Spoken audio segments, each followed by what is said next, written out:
જય શ્રી કૃષ્ણ ફ્રેન્ડ્સ, આજે બેસનના લોટમાંથી બની રહી છે બુંદી. આપણે જેવી રીતે બહાર બુંદી ખાઈએ ને એકદમ છૂટી છૂટીને દાણાદાર, એવી જ ઘરે બને છે. તો સૌથી પહેલાં તો બેસનને આવી રીતે આપણે ચાળી લઈશું. પછી એમાં જરૂર પ્રમાણે પાણી ઉમેરતા જઈ અને લંગ્સ ફ્રી એવું બેટર બનાવીશું. અહીંયા પાણી છે ને ધીરે ધીરે એડ કરવાનું છે, એટલે એ થોડું બેટર છે એકદમ ઢીલું ના બની જાય ને એટલા માટે એની કન્સિસ્ટન્સી પર ખાસ ધ્યાન રાખવું પડશે. તો આવી રીતે આપણે એને મિક્સ કરતા જઈ અને લંગ્સ ફ્રી આપણે બેટર બનાવી લઈશું. હવે આ બેટર છે ને એમાં આપણે નેચરલ ફૂડ કલર એડ કર્યો છે. એ ઓરેન્જ કલર, હું અત્યારે નેચરલ ઓરેન્જ કલર છે એ યુઝ કરું છું. તમે હળદર પણ એડ કરી શકો અને આવી રીતે આપણે એને મિક્સ કરી લઈશું. અને જો તમારે કશું એડ ના કરવું હોય તો તમે સ્કીપ પણ કરી શકો છો. હવે આપણે એને સારી રીતે પાછું સ્કર કરી લઈશું. આ બેટર છે ને એ થોડું ચીકણું બનાવવાનું, એને પાણીથી અને મિક્સ કરતા જઈ અને જરૂર પ્રમાણે ઓછું પાણી એડ કરીને જ આ બેટર બનાવજો. જો અત્યારે આવું ઘાટું છે તો હું એમાં થોડું પાણી એડ કરી અને ફરી એને સ્ટર કરું છું. જરૂર પ્રમાણે એમાં પાણી એડ કરતા જઈએ અને આપણે સારી રીતે એને સ્ટર કરી લઈશું. હવે આ બેટરને આપણે થોડી વાર રેસ્ટ આપીશું. આ આપણે એમાં થોડું છે ને 2 ચમચી જેવું ઘી પણ એડ કરી દઈશું. ઘી એડ કરવાથી છે ને એ બેટરનો કલર એકદમ સરસ શાઇની થઈ જશે. અને પછી આપણે એને સારી રીતે મિક્સ કરી અને લગભગ 5 થી 7 મિનિટ જેવું એને રેસ્ટ ઉપર રાખીશું.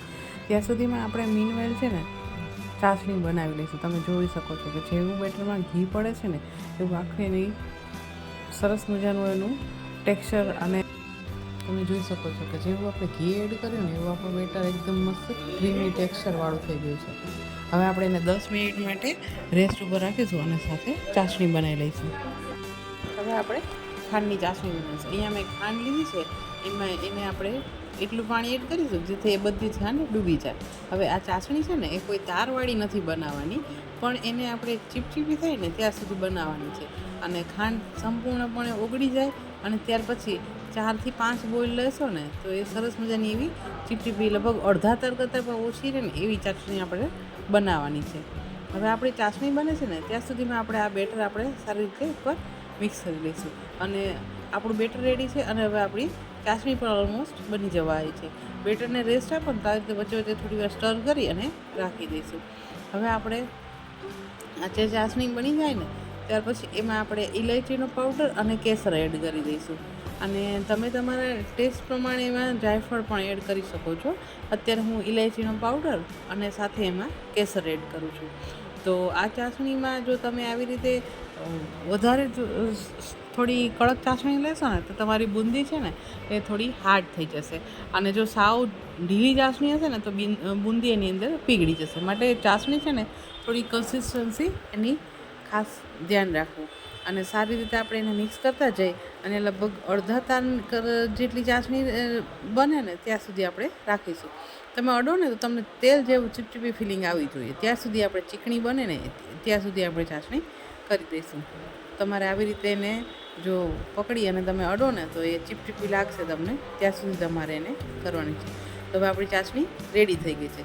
અને ચાસણી રેડી થઈ જાય ને ત્યારબાદ આપણે એમાં કેસર એડ કરી દઈશું અને એમાં ઇલાયચીનો પાવડર એડ કરી દઈશું. બહુ જ ઇઝી છે પણ ખાવામાં એટલી જ ટેસ્ટી લાગે છે બુંદી.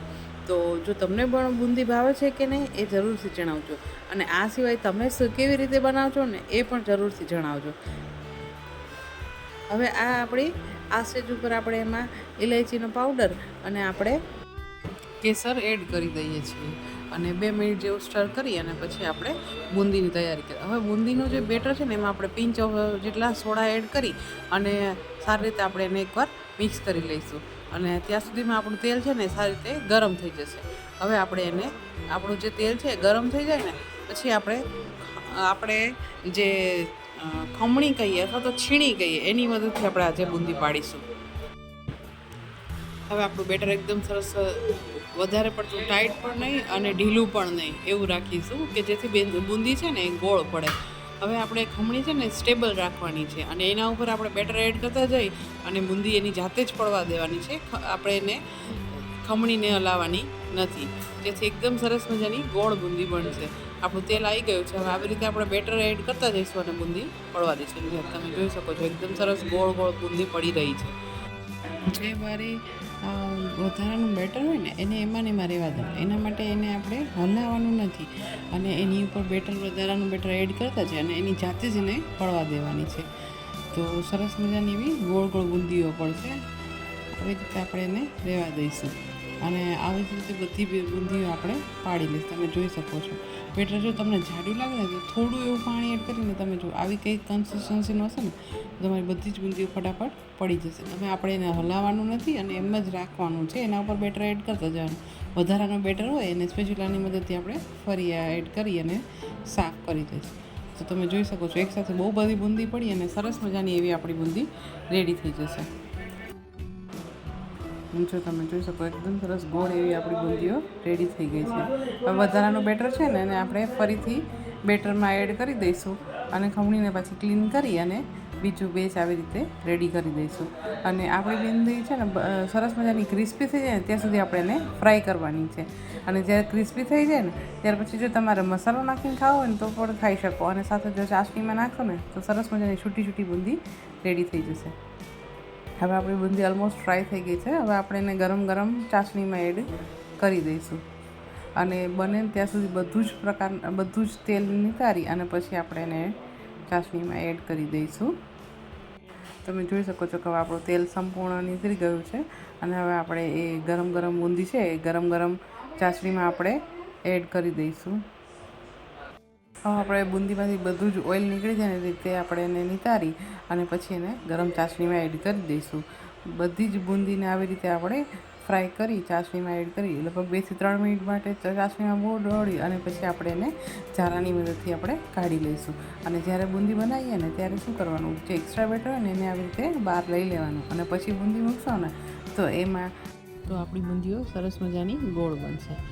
તમે જોઈ શકો છો એકદમ સરસ ગોળ અને દાણેદાર બુંદી તૈયાર છે. તો આપણી સરસ મજાની ગોળ ગોળ બુંદીઓ બનશે. રેડી છે આપણી બુંદી. બધી બુંદીને આપણે આવી રીતે રેડી કરી લઈશું.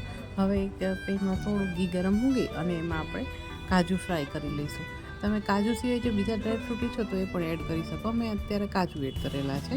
તો આવી રીતે કાજુને હાફ પીસ કરી અને એને આપણે ફ્રાય કરી લઈશું. અને ફ્રાય કરી અને એ ઘી સહિત કાજુ આપણે એડ કરી દઈશું બુંદીમાં. અને બુંદીમાં છે ને ઉપરથી થોડું ઘી એડ કરશો ને તો એનો ટેસ્ટ ખૂબ જ વધી જાય છે. તો આવી રીતે આપણી બુંદી રેડી છે. મને થોડું ઘી ઓછું લાગ્યું હતું ને તો મેં ઉપરથી થોડું વધારે ઘી પણ એડ કરેલું હતું. તો તૈયાર છે આપણી સરસ મજાની એવી બુંદી. એકદમ છૂટી અને એકદમ રસદાર અને સોફ્ટ એવી સરસ મજાની બુંદી તૈયાર છે. જો આના લાડુ બનાવવા હોય ને તમારે તેમાં થોડી ચાસણીનું પ્રમાણ વધારે રાખી અને તમે થોડું ભૂકો કરશો ને ચૂરો કરશો તો સરસ મજાના લાડુ બની જશે. પણ જો ખાવામાં આવી છૂટી બુંદી પણ એટલી જ મજા આવે. તો તૈયાર છે આપણી બુંદી. જો તમને આજની રેસીપી સારી લાગી હોય ને તો પ્લીઝ મારી ચેનલને લાઇક કરો, શેર કરો અને સબસ્ક્રાઈબ કરો. Thank you so much for watching my videos.